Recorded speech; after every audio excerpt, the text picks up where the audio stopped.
Friends, do you have this illusion? Current prosperity may seem like festive revelry, but a shadow looms behind it.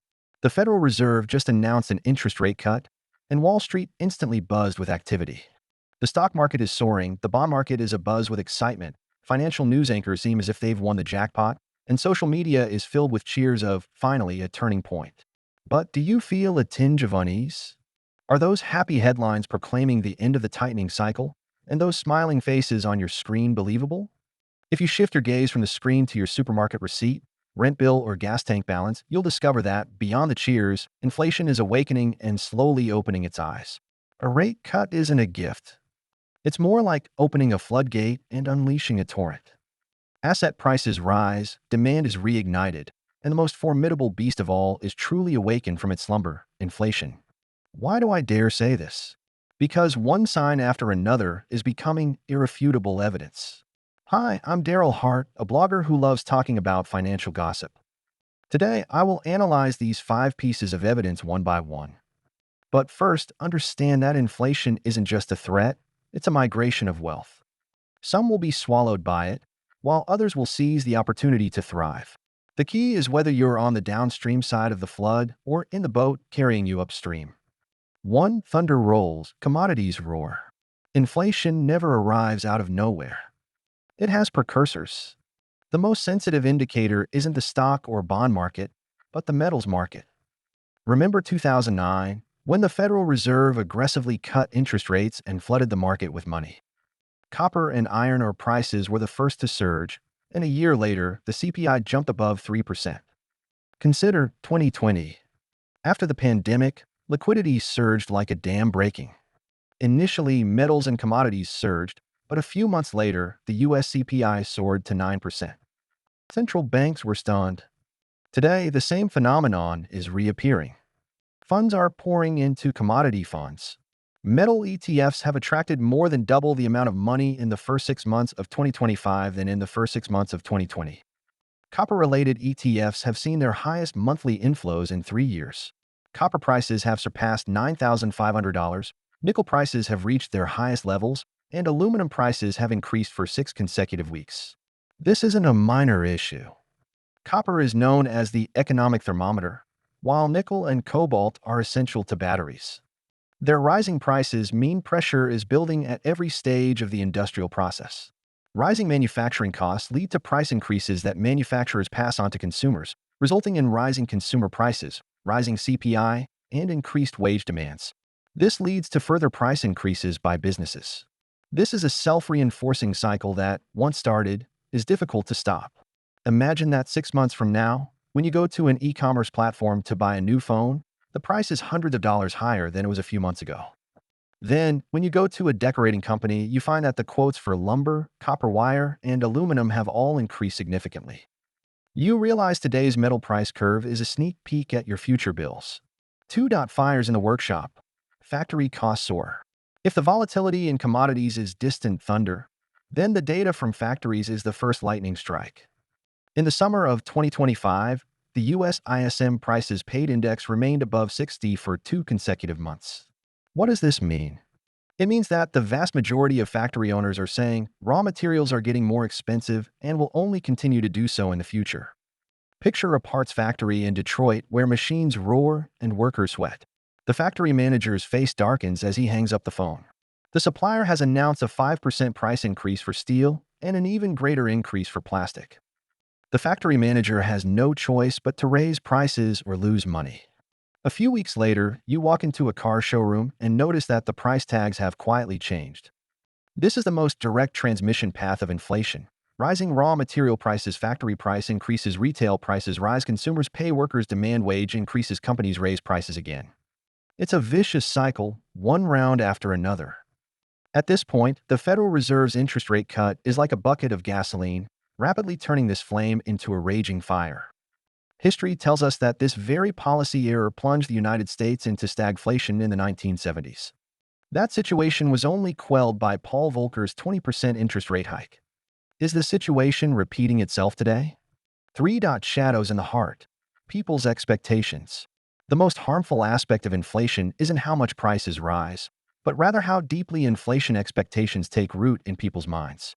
According to a recent survey from the University of Michigan, Americans' one-year inflation expectations have remained stable at 4.8%, while their five-year expectations have soared to 3.9%, which is the highest level in a decade. In other words, Americans no longer believe inflation will return to 2%. They're convinced that prices will only continue to rise. Imagine this. A young person goes to Starbucks in the morning and notices that the price of a latte has increased from $4.50 to $5. After hesitating for a moment, they swipe their card and think, maybe I'll have to drink less in the future. A colleague at the office is discussing next month's flights and discovers that the flight to New York costs half as much as it did last year. A retiree receives a bill and finds that health insurance and rent have increased. He shakes his head in frustration and thinks, money is becoming increasingly scarce. This isn't an isolated phenomenon. It's a societal mindset. When people expect higher prices, inflation becomes self-fulfilling. Supermarkets raise prices, consumers stockpile, demand surges, manufacturers continue to raise prices, and workers demand a pay raise. The costs are passed on. The most insidious part is that once this mentality spreads, inflation becomes a psychological consensus among the entire population, not just a statistic. For secret codes in the dark, Wall Street money speaks. Mouths can lie, but money can't. In the summer of 2025, the break-even rate for 10-year inflation-protected bonds increased from 2.2% to over 2.5%. The break-even rate for 5-year bonds approached 2.7%. What does this mean? It means that Wall Street would rather pay a higher price for insurance than trust the Fed to bring inflation back down to 2%. While the headlines proclaim easy easing begins, the most sensitive investors are secretly betting that future prices will inevitably rise. This market pricing isn't noise, it's power. Once long-term interest rates rise, your mortgage and car loan will become more expensive, not cheaper. Your hard-earned savings will also gradually lose value due to inflation. Remembering 2021 when the Federal Reserve was claiming inflation is temporary, while the break-even rate was already soaring, and the CPI finally reached 9% a year later, I can't help but wonder, is today's drama playing out again? Is today's drama playing out again? 5. The final blow at the table. The most devastating effect of inflation isn't the curve of the stock market, but the food on your table. In August 2025, the FAO Food Price Index reached 130.1, marking a 6.9% year-on-year increase and a two-year high. Prices of meat, vegetable oils, and grains all increased, and fertilizer prices soared. Shipping rates also returned to high levels. You budget $100 for your shopping cart, but are asked to pay $120 at the checkout. The cashier throws up her hands helplessly. Don't ask me, everything's gone up lately. Food and energy account for the largest share of the average household's consumption spending. When these prices rise, low-income groups feel twice the pressure of the official CPI. Eggs, milk, bread for breakfast, gas for the car, and restaurant prices are the harshest truths about inflation. Warnings and opportunities from history. The logic is clear. Interest rate cuts are like floodgates, not red envelopes. Once they burst forth, some will drown while others will be able to board the boat. The three major inflation cycles in history have all borne this out. During the stagflation of the 1970s, for example, the S&P 500 underperformed for a decade, while energy and resource companies doubled in value. After the 2009 financial crisis, the Federal Reserve flooded the market, sending the CPI soaring and making resource stocks and emerging markets winners. The 2020 pandemic-induced monetary stimulus sent the CPI soaring to 9%, devastating ordinary households. However, leading companies and AI tech stocks, which could raise prices, saw their market capitalizations multiply. Friends, let me show you which sectors are likely to benefit most from inflation over the next 6 months to a year. Don't underestimate this. It may determine whether you can find a raft that stays afloat before the flood arrives. First, the resource and energy chain.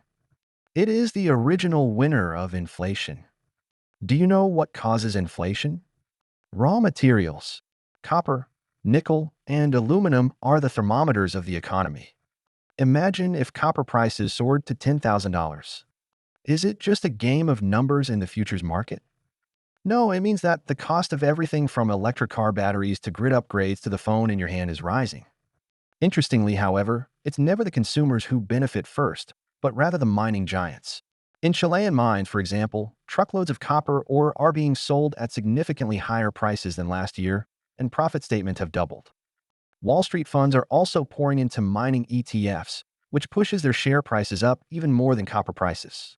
History has proven this time and again.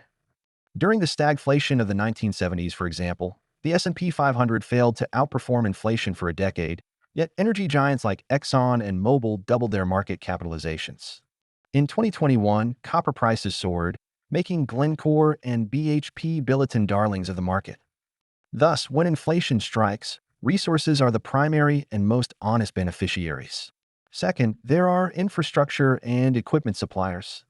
They are the iron rice bowl with financial guarantees. No matter how high the U.S. debt is or how tight the fiscal situation becomes, infrastructure and manufacturing subsidies are budget items that cannot be cut. This is because the power grid needs upgrading, factories need relocating, and energy security must be maintained. Imagine this scene. Under the scorching Texas sun, dozens of cranes operate simultaneously while workers install new transmission lines. Construction is also underway at a semiconductor plant, with truckloads of cement, rebar, and mechanical and electrical equipment being delivered to the site. Once these projects begin, they are guaranteed by the government and cannot be stopped. History has already provided a mirror image.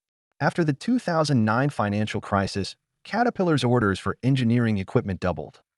In 2021, when Biden signed the $1.2 trillion infrastructure bill, stocks for heavy machinery and power equipment immediately took off. Thus, the greater the fiscal pressure, the more safe and sound infrastructure becomes. This is because it is a political lifeline that neither party dares to touch. In this wave of inflation, building materials, equipment, and power equipment companies are the absolute safe bets. Third, the company with pricing power, the one who can raise prices, is king. Friends, not all companies will survive when inflation hits. Only those who can pass on cost pressures directly will survive. Take Coca-Cola, for example. When the cost of syrup and aluminum cans increases, what does the company do? Simple. It raises the price of a bottle of Coke from $1.50 to $1.75. Consumers may complain, but they still end up with a bottle in their refrigerator. Starbucks and McDonald's, on the other hand, change their menus and raise prices nationwide. You have to accept it, even if you don't like it. It's not just consumer goods either. Software giants are even more ruthless. If Microsoft Office or Adobe Photoshop subscriptions increase by a few dollars, will users stop buying them? No, because without alternatives, you have no choice but to keep paying. This is pricing power. In 2021, the CPI hit 9%, eating into the profits of many companies. Yet consumer goods giants like PepsiCo, Procter & Gamble, and Unilever continue to grow. Why? Because consumers can't live without them. Therefore, the strongest defense against inflation is not a technological barrier, but the ability to raise prices with confidence. Fourth, the high-volatility speculative sector is a playground for capital. The final area is the most exciting: AI, tech stocks, and crypto assets. Why? Because they are the most sensitive playgrounds for capital. Consider 2020, when the Federal Reserve flooded the market with money, causing the price of Bitcoin to surge from $5,000 to $60,000 in just 1 year. From 2023 to 2024, Nvidia's stock price skyrocketed from $150 to $1,000, fueled by liquidity and the AI boom. When news of a rate cut emerged, trading volume on exchanges skyrocketed, propelling Bitcoin's price upwards. In the U.S. stock market, AI and chip stocks surged, achieving gains in just a few days that rivaled those of other sectors in months. However, these sectors also carry the greatest risk. They're like roller coasters. What goes up quickly comes down even harder. If you get on quickly, you have to get off even faster. In short, this is a speculative opportunity with a short-term burst plus high-risk outlook, not a retirement investment. Once inflation is unleashed, the logic behind capital migration becomes clear. Scarce resources will be highly sought after. Government-backed infrastructure equipment will benefit from this policy. Leading brands will leverage their pricing power to pass on costs to consumers. Speculative sectors will become a short-term playground for capital. This isn't just fantasy, it's a proven law of history. Friends, the demon of inflation has been unleashed. Over the next 6 months, there will only be two possible outcomes for your wallet. It will either be emptied by prices and bills, Or you can take advantage of this capital migration and board a ship that promises to double your money. The question is, would you rather wait for the news to tell you that everything is set in stone, or would you rather position yourself now? Alright, that's it for today's video. If you found this helpful, don't forget to give it a thumbs up, it really helps the channel. And of course, make sure to subscribe and turn on the notification bell so you won't miss my upcoming insights on the markets and investment strategies. I'd also love to hear your thoughts. Where do you think the market is headed next? Share your ideas in the comments. Let's learn and grow together. Thanks so much for watching, and I'll see you in the next one.